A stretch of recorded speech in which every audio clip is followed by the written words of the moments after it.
Hello student, welcome to the BM classes.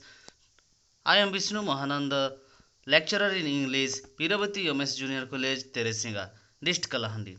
Today I am going to teach you the second short story of the plus 2 second year Arts, Science and Commerce, the famous short story Nightingale and the Roach, written by the famous writer and the short story writer novelist Oscar Wilde.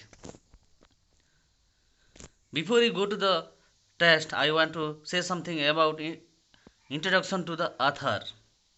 Oscar Wilde is the one of the most famous short story writer of that age. The full name of the Oscar Wilde is Oscar Fingal O'Henright Wilde Wills Wilde. He was born in the year 1854 and died in the year 1900. He is a gifted poet, playwright, novelist, and short story writer from the Ireland. His stories are marked by sparkling with genial, genial human and the insight into human nature. He is the one of the natural short story writer. He is not only the short story writer, he is a gifted poet, playwright, novelist, one of the famous and prolific writer of that age. He is from Ireland. In this short story, Nightingale and the Rose. Nightingale is one of the bird and the rose you are well acquainted with this chapter. Before we go to the chapter, I want to explain the meaning of this title. Nightingale, a small bird. Nightingale is a small bird who is fond of the love and lovable bird. And the rose is one of the famous flower which is symbolized to the love and affection. Now come to the test. She said that she said that she would dance with me if brought her red rose. See, in this poem, before we go to the stanza or the paragraph, this Nightingale and the Rose is one of the love story between a boys and a girl, and we are all of we all you know that and well acquainted with the fairy tale. A fairy tale usually related to the fantasy which upon animal also tell and the word. In this short story, the animal and the tree also talking. All of you know that in the story, in the fairy story, even the tree, animal, and so many only animals, birds, tree, etc. They can also talk in this short story. So in this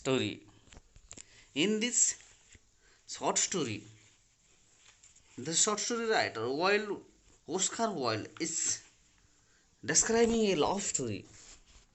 Now come to the standard once again. She said that she would dance with me. She referred to a girl, beautiful girl in this first line. She said that she would dance with me. ଏଠି ଗୋଟେ ବାଳକ କହୁଛନ୍ତି ସେ କହିଲା ଯେ ସେ ମୋ ସହିତ ନାଚିବେ, ମୋ ସହିତ ଡ୍ୟାନ୍ସ କରିବେ। ମୁଁ ଇଫ୍ ଆଇ ବ୍ରଟ୍ ହାର୍ ରେଡ୍ ରୋଜ୍, ମୁଁ ତାଙ୍କ ପାଇଁ ଯଦି ଗୋଟେ ଲାଲ ଗୋଲାପ ଫୁଲ ଆଣିକି ତାଙ୍କୁ ଉପହାର ଦେବି, ଗିଫ୍ଟ ଦେବି, ତାହେଲେ ସେ ଝିଅଟି ମୋ ସହିତ ଡ୍ୟାନ୍ସ କରିବେ, ପାର୍ଟିରେ ଡ୍ୟାନ୍ସ କରିବେ ବୋଲି ସେ କାନ୍ଦି କାନ୍ଦି କ୍ରାଏଡ୍ ଦ ୟଙ୍ଗ ଷ୍ଟୁଡେଣ୍ଟ, ଗୋଟେ ଛାତ୍ର କାନ୍ଦି କାନ୍ଦି ଏସବୁ କହୁଥିଲା। and ସେ ସେ ଗୋଲାପ ଫୁଲ କିପରି ଆଣିବ ସେ ବିଷୟରେ ସେ ଚିନ୍ତା କରୁଥିଲା। But in all my garden there is no red rose. ସେ ସେ ଝିଅକୁ ଲାଲ ଗୋଲାପ ଫୁଲ ଉପହାର ଦେବା ପାଇଁ ତା ନିଜ ବଗିଚାକୁ ବା ତା ଗାର୍ଡେନ୍କୁ ସେ ଲାଲ ଗୋଲାପ ଖୋଜିବା ପାଇଁ ଗଲା। କିନ୍ତୁ but in all my garden there is no red rose. ସେଠି କୌଣସି ପ୍ରକାର ଲାଲ ଗୋଲାପ ଫୁଲ ନଥିଲା। So that the young student became very unhappy and started crying, and I want the red rose, I want red rose, I want to give that beautiful girl and dance with me. He because he is fall in love with that beautiful girl. One sided love was seen in this scene. From her nest in the oak tree, the nightingale heard him, and she looked out through the leaves and wondered. At that time, a beautiful and small nightingale, a small bird, the love symbol of the love and the lovable bird, nightingale, ଗୋଟିଏ nightingale ସେହି ବଗିଚାରେ ଥିବା ଏକ okay tree ଠାରେ ସେ ନିଜର ଘର ତିଆରି କରି ଗୋଟିଏ ବସା ନେଷ୍ଟ ବା ତାର ବସା ତିଆରି କରି ରହୁଥିଲା। At the time he heard the crying of the young student. ସେହି ସମୟରେ ସେହି ଗଛ ମୂଳରେ ଗୋଟିଏ ଛାତ୍ର କାନ୍ଦୁଥିବାର ଶବ୍ଦ ସେ ଶୁଣିଲା। And C look out throw the leaves and wonder. ସେ ସେଇ ଗଛରୁ ପତ୍ରରୁ ସେ ଦେଖିଲା ଆଉ ସେଇ ବାଳକର ଶବ୍ଦ ଶୁଣି ସେଇ କାନ୍ଦିବାର ଶୁଣି ସେ ସହିପାରିଲା ନାହିଁ ଆଉ ହି ଭାଲି ହେଲା। ସି ୱଣ୍ଡର ମାନେ ସେ ଚିନ୍ତାରେ ପଡ଼ିଗଲା। Then he think that no, the small the beautiful student, ସେଇ ବାଳକର ଦୁଃଖ she cannot bear the painful crying of the student. No red rose in my entire garden, he cried, and his beautiful eye filled with tears. ସେତେବେଳେ ସେଇ ବାଳକ ସେଇ ଯୁବକ ସେଇ ବାଳକ ସେ ଛାତ୍ର ସେଇ ତାର ସେଇ ବଗିଚାରେ କୌଣସି ଗୋଲାପ ନ ପାଇ ବହୁତ ଦୁଃଖ ଅନୁଭବ କରୁଥିଲା ଆଉ ଦୁଃଖରେ ସେ କାନ୍ଦୁଥିଲା। ମୋ ଗୋଲାପ ମୋତେ ଯେମିତି ହେଲେ ଲାଲ ଗୋଲାପଟି ଦରକାର, ମୁଁ ନହେଲେ ସେ କାନ୍ଦୁଥିଲା। ସେଇ ଝିଅକୁ ମୁଁ ଅଫର୍ କରିବି, ତା ସହିତ ନାଚିବି ବୋଲି ସେ ବହୁତ ଦୁଃଖ ପ୍ରକାଶ କରି ଭୋ ଭୋ ହେଇ କାନ୍ଦୁଥିବାର ଶବ୍ଦଟା ସେଇ ପାଖରେ ଥିବା ଗଛ ଓକ୍ ଟ୍ରିରେ ଗୋଟିଏ ସୁନ୍ଦର ଚଢ଼େଇର ନାଁ ହେଲା ନାଇଟିଙ୍ଗେଲ୍। ସେଇ ଚଢ଼େଇ ସେଇ ବାଳକର ଦୁଃଖ ସହି ନପାରି ସେ ନିଜେ ମନ ଦୁଃଖ କରୁଥାଏ। Happiness depend on such little things. ତାପରେ ସେଇ କହୁଛି ପ୍ରକୃତିରେ ଛୋଟ ଜିନିଷରେ ବି ବହୁତ ଖୁସି ଅଛି ବୋଲି ସେ ଭାବୁଥାନ୍ତି। I have read all that wishmen have written.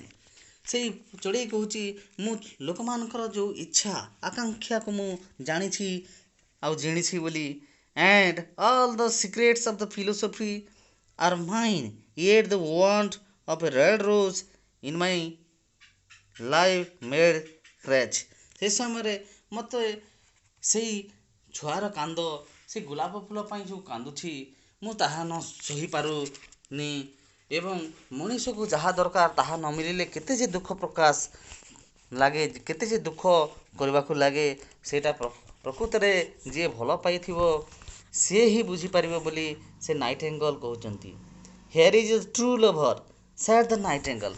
ଇଏ ହେଉଛି ପ୍ରକୃତିରେ ଗୋଟେ ଟ୍ରୁ ଲଭର୍ ବା ସଚ୍ଚୋଟ ଲଭର୍ ବା ପ୍ରକୃତ ଲଭର୍, ଯିଏ ସେ ଗୋଲାପ ଫୁଲ ପାଇଁ ଏତେ ଜୋରରେ କାନ୍ଦୁଛି ଆଉ ସେ ଝିଅକୁ ଗୋଲାପ ଫୁଲ ଦେବା ପାଇଁ ଏଇ ବଗିଚାରେ ଲାଲ ଗୋଲାପର ସନ୍ଧାନ କରୁଅଛି ଆଉ ନ ପାଇବାରୁ ଆମର ଏଇ ଓକ୍ ଟ୍ରି ଗଛ ମୂଳରେ ସେ ବହୁତ ଦୁଃଖରେ କାନ୍ଦୁଛି ବୋଲି ସେ କହୁଛନ୍ତି। His hair is dark as the night and his lips are red as the rose of his desire। ସେଇ ନାଇଟ୍ ଆଙ୍ଗଲ କହୁଛି ନା ହିଜ୍ ହେୟାର ଇଜ୍ ଡାର୍କ, ତାର ମୁଣ୍ଡର ବାଳ ବହୁତ କଳା, ଡାର୍କ ଅଛି ଏଜ୍ ଦ ନାଇଟ୍, ରାତ୍ରି ପରି କଳା ହେଇ ସୁନ୍ଦର ଦେଖାଯାଉଛି ବୋଲି କହୁଛନ୍ତି। And his lips are red, ତାର ଓଠ, ସେ ବାଳକର ଓଠ ବହୁତ ଲାଲ, ସତେକି ଯେପରି ଲାଲ ଗୋଲାପ ପରି। ଆଣ୍ଡ ହିଜ୍ ଡିଜାୟାର, ତା ମନରେ ଯେଉଁ ଆଶା ଆକାଂକ୍ଷା ଅଛି ସେଇଟା ବହୁତ ଦେଖିଲେ ତାର କଥା ହେବରୁ ଜାଣିବାକୁ ମିଳୁଛି। But passion has made his face like pale, ତାର ଯେଉଁ ପ୍ୟାସନ୍ ବା ସେଇ ତାର ଆଗ୍ରହଟା ତା ମୁହଁକୁ ଇଏ ଅପସେଟ୍ କରିଦେଉଛି। And that ivory and the sorrow is upon his brow, ତାର ସେ ଦୁଃଖଟା ତା ଆଖି ପତାରୁ ଏଠି ଜଣାପଡ଼ୁଛି ବୋଲି ସେଇ ନାଇଟ୍ ଏଙ୍ଗଲ ମନେ ମନେ ଭାବୁଛି। ପ୍ରକୃତିରେ ଚଢ଼େଇମାନେ ମଧ୍ୟ କଥା ହୁଅନ୍ତି କି ବୋଲି ଆମେ ସମସ୍ତେ ଜାଣୁଛୁ, କିନ୍ତୁ ଫେରି ଟେଲ୍ରେ in the short story even every creature and animal, tree, plants, everyone can tell the word only in the short story. The prince give the prince give a bell to Maronite. The prince give a bell to Maronite, murmur the young student। ତ ସେ ଛୋଟ ବାଳକ ସେ କ'ଣ କହୁଛି? the prince gave his march to, ସେଇ ରାଜାଙ୍କର ଯେଉଁ ସେଇ ରାଜା ବାବୁ ଯେଉଁ ବେଲ୍ ଟୁ ମାରୋନାଇଟ୍, ସେଦିନ ସନ୍ଧ୍ୟାରେ ଯେଉଁ ପାର୍ଟି ହେବାର ଅର୍ଗାନାଇଜ୍ ହେବାର ଥିଲା, ସେହି ପାର୍ଟିରେ ସେ ଝିଅକୁ ଗୋଲାପ ଫୁଲ ଦେଇ ତାର ପ୍ରପୋଜାଲ୍ ଦେବାକୁ ସେ ଚାହିଁଥିଲା, ଆଉ ସେ ତାର ପ୍ରେମ ଭିକ୍ଷା କରିବାକୁ ଚାହିଁଥିଲା, ଆଉ ସେ ଝିଅକୁ ଏତେ ଦିନ ଧରି ଯେଉଁ ଭଲ ପାଇ ବସିଛି ତାହାକୁ ସେ ପ୍ରେଜେଣ୍ଟ କରିବାକୁ ଚାହୁଁଥିଲା। କିନ୍ତୁ ସେ ଗୋଲାପ ଫୁଲ ପାଇନଥିବାରୁ ଧୀରେ ଧୀରେ ସେ ମନ ମନରେ କହୁଥାଏ ଯେ ମୁଁ ଯଦି ସେ ଝିଅକୁ ପାଇଲି ନାହିଁ, ତାହେଲେ ମୋ ଜୀବନ ରଖି କ'ଣ ଲାଭ ଅଛି ବୋଲି ସେ ଏଠି କାନ୍ଦି କାନ୍ଦି ସେ କହୁଅଛି।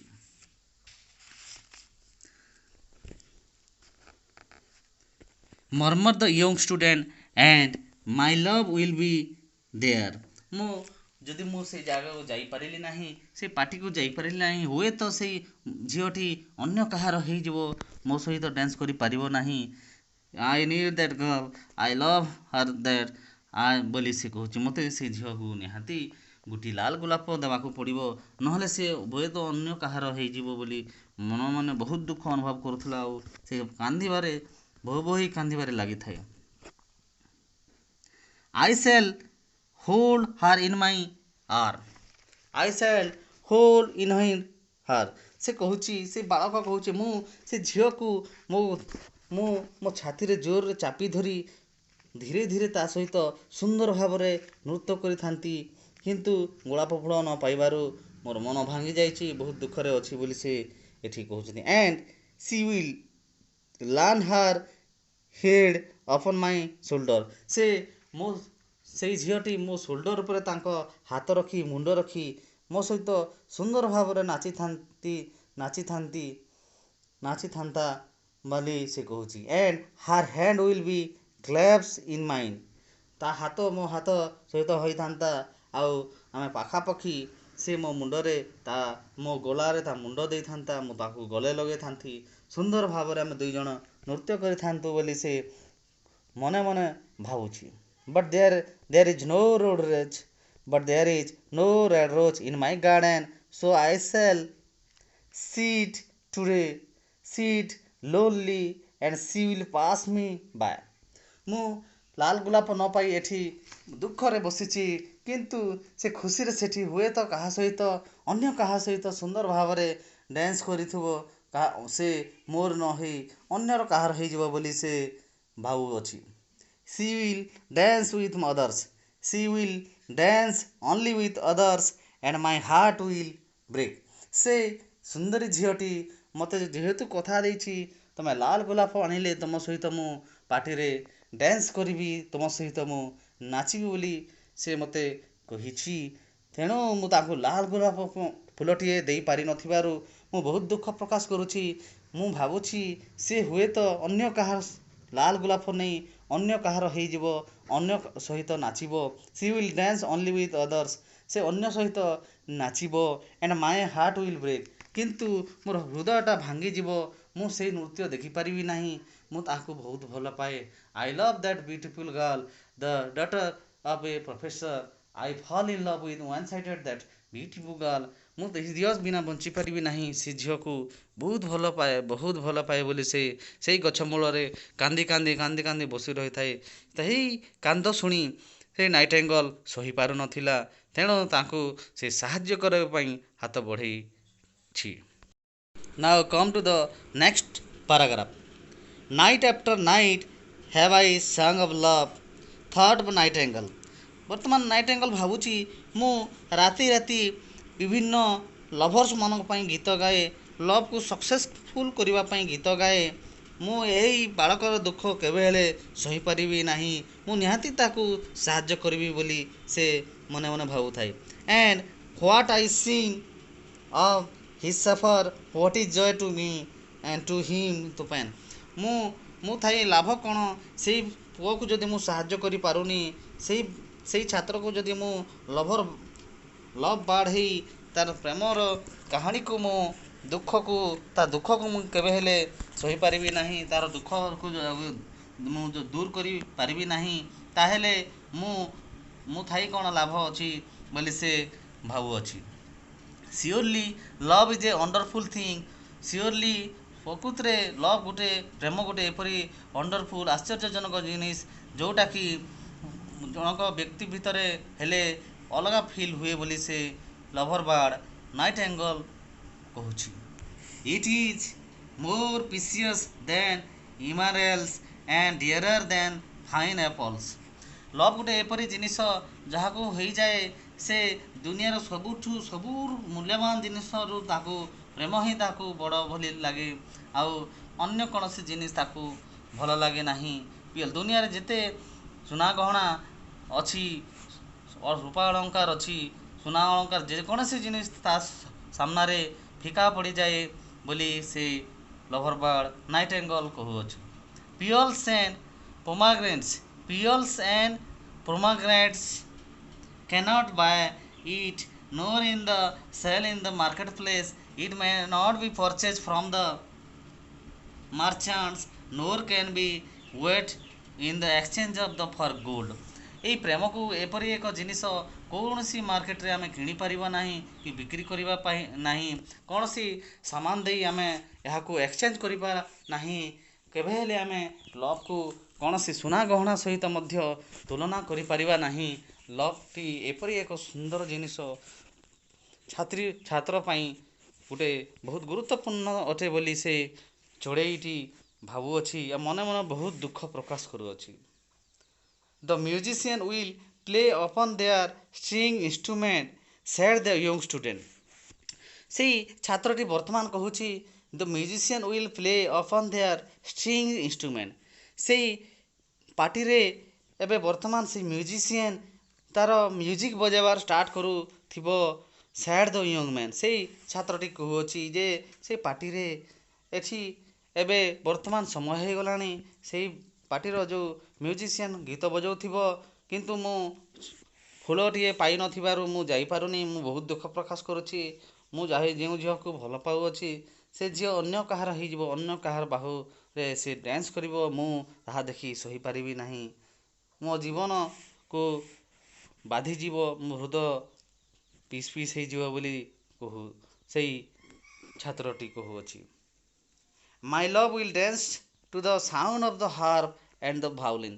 ମୋ ପ୍ରେମଟା ସେଇ ଶବ୍ଦରେ ହିଁ ନାଚିଯିବ। ଆଉ ଏଠି ମୁଁ ଏଇ ଗଛ ମୂଳରେ ବସି ସେଇ ଭାଉଲିନ୍ ଶବ୍ଦ, ସେଇ ନୃତ୍ୟ ଶୁଣି ମୋ ହୃଦୟ ପିସ୍ ପିସ୍ ହେଇଯିବ ବୋଲି ସେ କହୁଅଛି। She will dance so lightly that her feet will not touch the floor and the countries in their gay dresses will thrown round her। ସେଇ ଝିଅଟି ଅନ୍ୟ କାହା ସହିତ ନାଚିବ, ମୁଁ ତାହା ଦେଖିପାରିବି ନାହିଁ, ଟଚ୍ କରିପାରିବେ ନାହିଁ, ସେ ଅନ୍ୟ କାହାର ହେଇଯିବ। ସେଇ ଝିଅଟି ଏତେ ସୁନ୍ଦର ଝିଅ, ମୁଁ କେବେ ହେଲେ ତାପରି ଝିଅ ଆଉ କେଉଁଠି ପାଇପାରିବି ନାହିଁ। ମୁଁ ସେଇ ଝିଅର ଡ୍ରେସ୍ କଥାକୁ, ସେଇ ଝିଅର ମୁହଁକୁ କେବେ ହେଲେ ଦେଖିପାରିବେ ନାହିଁ। ସେ ଏତେ ସୁନ୍ଦର ଭାବରେ ଅନ୍ୟ ସହିତ ନାଚୁଥିବ, ଅନ୍ୟ ସହିତ ସେ ଟଚ୍ ହେଇଥିବ, ମୁଁ ତାହା ଏଠି ରହି କିଛି ଦେଖିପାରିବି ନାହିଁ ବୋଲି ସେ ବହୁତ ଦୁଃଖ ପ୍ରକାଶ କରି କାନ୍ଦୁଅଛି। But with me she will not dance, but with me she will not dance, for I have no red rose to give her। ସେଇ ସୁନ୍ଦରୀ ଝିଅଟି ମୋ ସହିତ ଡ୍ୟାନ୍ସ କରିବ ନାହିଁ, କାରଣ ମୁଁ ତାକୁ ଲାଲ ଗୋଲାପୀୟ ଫୁଲଟିଏ ଦେଇପାରୁନି। ତେଣୁ ସେ ଝିଅଟି ମୋ ସହିତ ନାଚିବ ନାହିଁ। I have no red rose to give her। ମୋ ପାଖରେ ଲାଲ ଗୋଲାପଟିଏ ସେ ଝିଅକୁ ଉପହାର ଦେବା ପାଇଁ ନଥିବାରୁ, ମୁଁ ଦେଇପାରୁନଥିବାରୁ ସେ ଝିଅ ମୋ ସହିତ ନାଚିବ ନାହିଁ, ସେ ମୋର ହେଇପାରିବ ନାହିଁ, ସେ ଅନ୍ୟ କାହାର ହେବ, ଅନ୍ୟ କାହା ସହିତ ନାଚିବ। ମୁଁ ଏସବୁ ଦୃଶ୍ୟ ଦେଖି I cannot bear the pain, the very painful scene, I cannot see the painful scene। ମୁଁ ସେଇ ଦୃଶ୍ୟ ଦେଖିପାରିବି ନାହିଁ ବୋଲି ଏଠି ସେଇ ବାଳକ ବହୁତ କାନ୍ଦି କାନ୍ଦି କହୁଅଛି। And she will throwing himself down to grass and bury his face in his hand and wept।